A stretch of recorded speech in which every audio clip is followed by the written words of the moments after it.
Hey you guys, and welcome back to Homeschool for Life. So today's topic is going to be on us needing a break as homeschooling moms and it being okay. If you're feeling tired, overwhelmed, or even guilty for wanting a break, you're in the right place.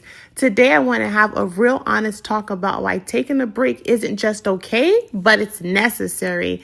Right now, my girls are with their grandmother for a few days, and let me tell you, I used to feel so guilty about this, but now I realize that when I take care of myself, I'm a better mom, a better teacher, and a happier person.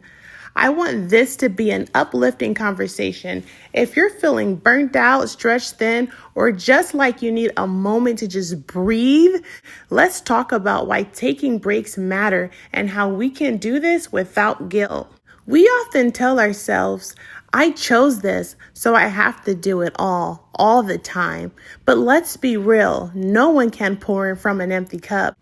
Society sometimes makes us feel like if we're not constantly doing something productive, we're failing, but that's a lie. Because we are homeschool moms, we don't have a clock out time. We are teaching, planning, cooking, cleaning, managing the house. It's all on us. Even if we love homeschooling, it's still very exhausting. As moms, we prioritize our kids. We make sure they eat, they sleep, they have fun. But when is it time for us to take care of ourselves? Are you rested? Are you taking care of you? A break isn't abandoning your responsibilities. It's recharging so you can show up better. I've noticed that when I take breaks, I'm more patient, creative, and present with my kids. And remember, our kids are always learning from our example. If they see us taking care of ourselves, they'll understand how important rest is to the body.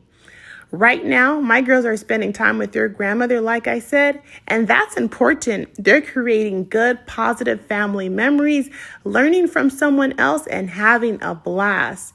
Breaks also allow your children to develop independence while you take care of you. We schedule school lessons. Why not schedule a break? We deserve it. Set aside a day, a weekend, or even just a few hours for you. If you have family nearby, utilize them. If not, connect with some homeschool mom groups and you guys can take turns watching each other's children. Another thing you can do if you have absolutely no one else is give your kids some activities where they can do it independently while you take a break. Give them puzzles, audiobooks, educational videos, etc. Remember, ladies, taking a break doesn't mean you love your kids any less. It means you love them enough to show up as your best self every single time. So if you needed permission to take a break, well, I'm going to tell you right now, take the break. You deserve it. Homeschooling is a journey and it's okay for us to rest along the way. Tell me in the comments, when was the last time you took a break? Or if you struggle with taking breaks because of the feelings of guilt, let's talk about it. You are not alone. I'll see you guys down in the comments. All right, you guys, see you in the next one.